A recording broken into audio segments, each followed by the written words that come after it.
petrodollar is actually a device invented by Kissinger and Nixon. The standard of living of all Americans can be traced back to here, the vast oil-rich deserts of Saudi Arabia. In the early 70s, after the Arab crisis happened with the oil embargoes, OPEC basically tripled the price of oil to the Western world. And at that time, America realized that they were vulnerable because they were importing about 70% of all the oil they consumed. To secure a reliable foreign source of oil, U.S. President Richard Nixon sent his Secretary of State and National Security Advisor Henry Kissinger to Saudi Arabia for a secret meeting. The result was a pact that still stands to this day.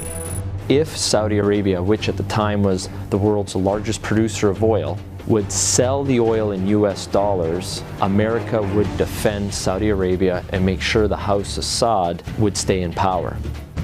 As a direct result of this US-Saudi agreement, all other oil-producing nations also adopted the dollar as the de facto medium of exchange. Demand for it increased exponentially all over the world, and soon it had a new name: the petrodollar. Your currency is only as strong as the demand for it, just like anything else, the supply and demand. Why the petrodollar is important, it causes a demand for the US dollar. A lot of Americans don't realize that over 70% of all the $100 bills in the world are actually outside of the US. There's more $100 bills in Russia than there are in America.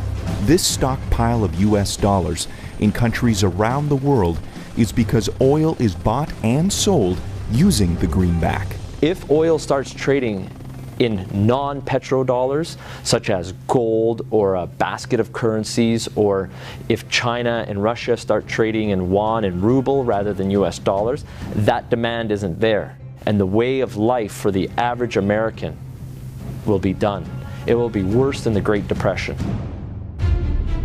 To date, anyone who's potentially threatened the status of the petrodollar hasn't fared well. Libyan strongman Muammar Gaddafi publicly pushed for a Pan-African gold-backed currency that he would trade for Libya's oil. He was killed during a US-backed revolution in 2011. And just a few short years before, Iraqi dictator Saddam Hussein advocated selling oil for euros. At this hour, American and coalition forces are in the early stages of military operations to disarm Iraq. The U.S. invaded under the guise of looking for WMDs. Iraq did not have any weapons of mass destruction, and interestingly enough, after the Americans invaded, took over, put in their own government, the whole concept of selling oil in euros never surfaced again. Today, many countries resent the current petrodollar system, and their leading spokesperson is none other than Russian President Vladimir Putin. Americans should be very worried about what Putin can do. There is a new Cold War going on. It is the Colder War. That is exactly what's going on. And who's in the center of this push? Vladimir Putin.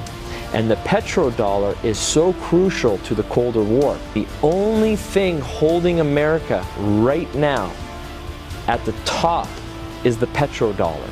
And let me make it very clear. If the petrodollar dies, so does America as a superpower.